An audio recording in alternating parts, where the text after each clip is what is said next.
Right? What's your story? 7 years ago, he started a business. Without these guys, we're nothing. Today, that business makes about 7 figures a year. But what no one knows is that he started in a car wash, in a tent, with a couple friends just making cookies. That's the year that we blew up. They got a trailer and their life completely changed.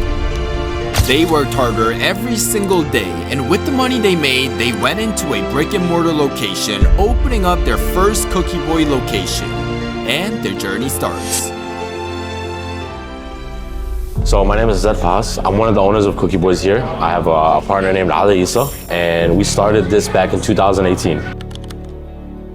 Before Cookie Boys, I was fresh out of high school, and I decided, college wasn't the route for me. So me and my buddy Ali Issa, we decided to bring something to our community during Ramadan. We decided to sell cookies and ice cream out of a pan, in a tent, in a car wash. Wow. Yeah.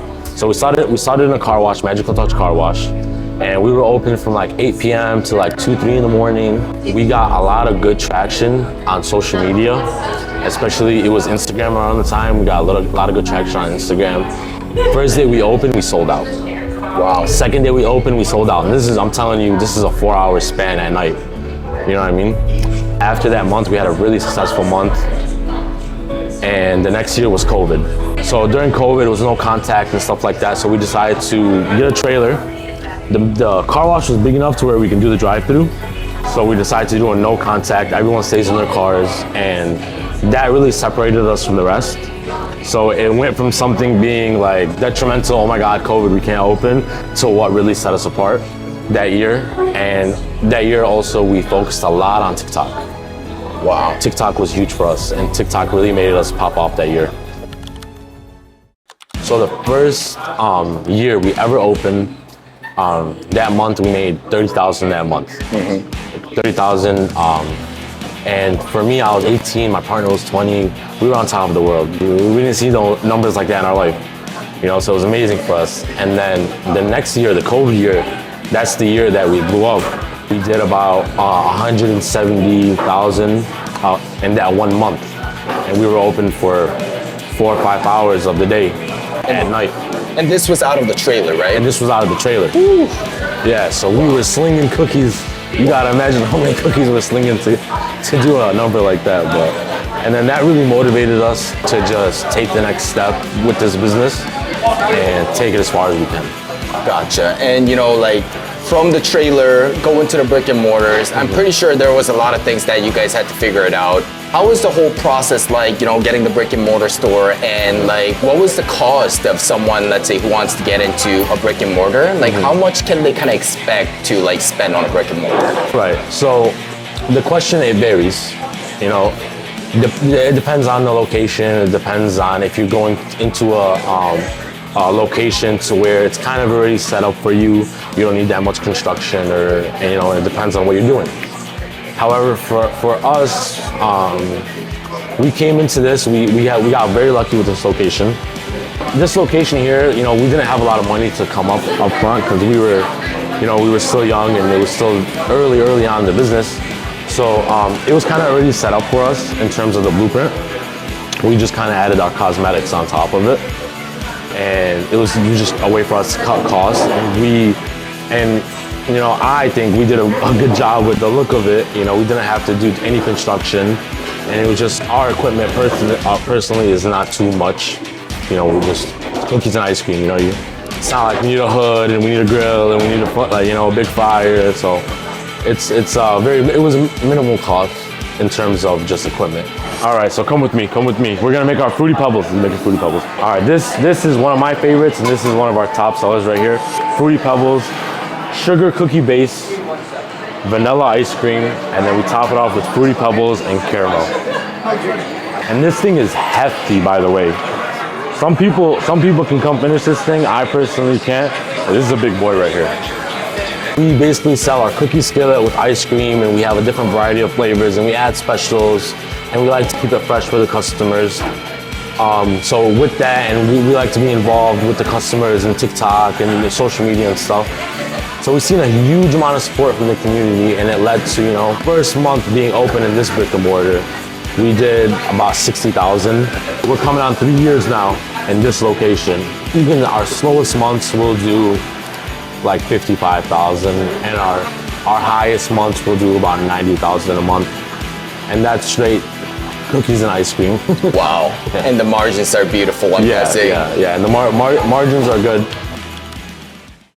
I can't stress enough, social media is make or break for any small business. Wow. So you would say one of the marketings that social media helped you guys a lot, you would say? Yeah, huge, big time. And what would you say, like small businesses or any kind of boring businesses out there who's not doing social media right now, what would you kind of recommend them? Like, those like old guys, maybe 60-year-old, like we don't need social media. Like, what would you tell them?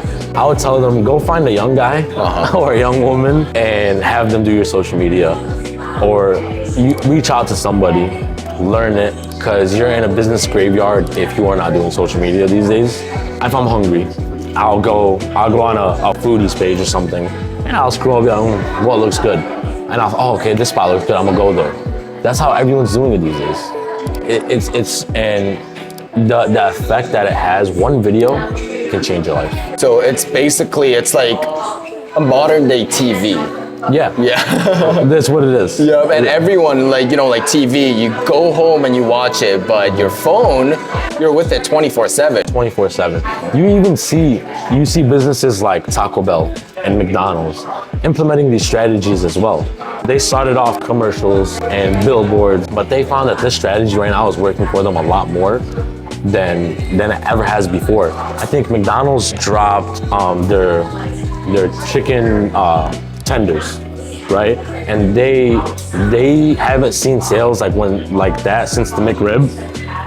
And their whole strategy was social media. They were reaching out to all these foodies and influencers, and people are doing mukbangs and trying them in their cars. And if you see a place like McDonald's doing it, why aren't you doing it? Why aren't you? You have no excuse not to do it. It's quality. You don't need a 4K camera. You grab your phone and just post something, and I promise you, if 20 people see it, it's better than nothing. When we first opened, I worked 7 days a week, open to close, nonstop. And I'm familiar with the restaurant business. My father's owned a restaurant, and I've been in the game. But when you're in it for yourself, it's a completely different story. As far as even like managing, employees, when I got out of having to be here 24/7, managing the employees and just your profits, making sure you're a profiting business, catches you off guard. You don't know that your employee cost should be like 20%, under 20%. Or something like that, depending on your business, of course. But these are the type of things that really caught me off guard, and it took a while for me to adjust to it. But we got there, and we're only improving every day. It's still not perfect. It's never going to be perfect. We're never going to be satisfied. We always want to strive for more and learn more and more every day. On bringing this business hopefully worldwide, everyone would know what it is. And every day it's gonna come with more speed bumps, but we'll get there.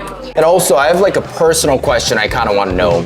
A lot of small business owners usually, when they kind of start up a restaurant or whatever industry they're in, they kind of work in the business and they never get out of the business. Okay, yeah. So when I see you have employees running the business and you can kind of step outside so you can work on the business, right?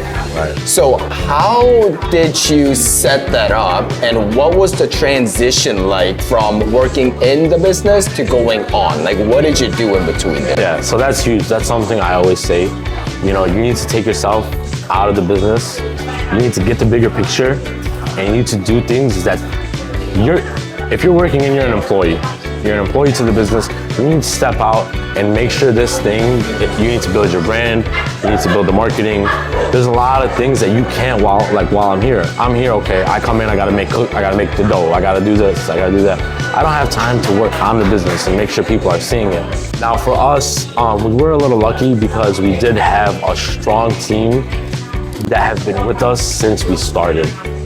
So when we started this, we hired our little brothers and our little brothers' friends, and they've been with us since the get-go, and we can trust them because they've been in this since the jump. You know, they came in at 15, some of them are 21, 22, and they're still with us, right? So they know the ins and outs, and it kind of gave us a little leeway to be able to focus on the branding and the marketing and the networking and stuff like that, you know?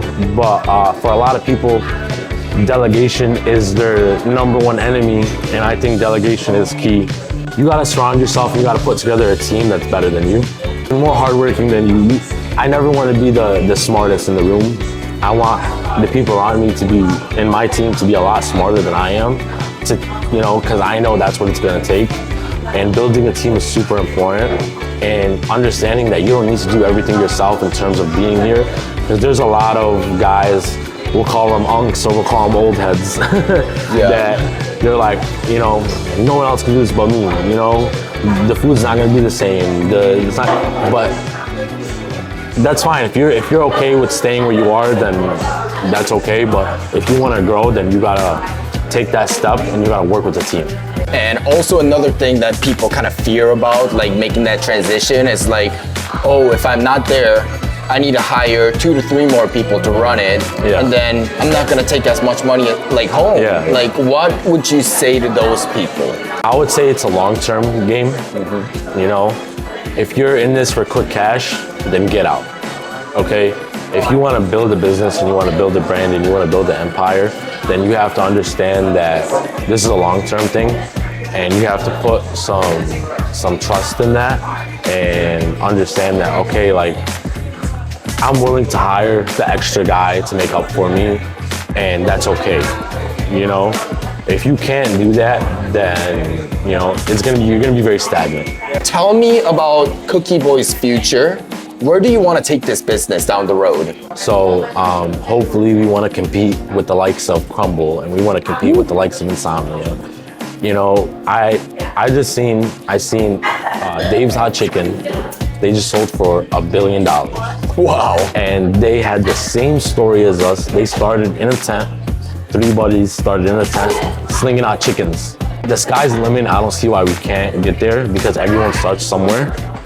And we feel like we have a concept to where we can compete and we can be in every state.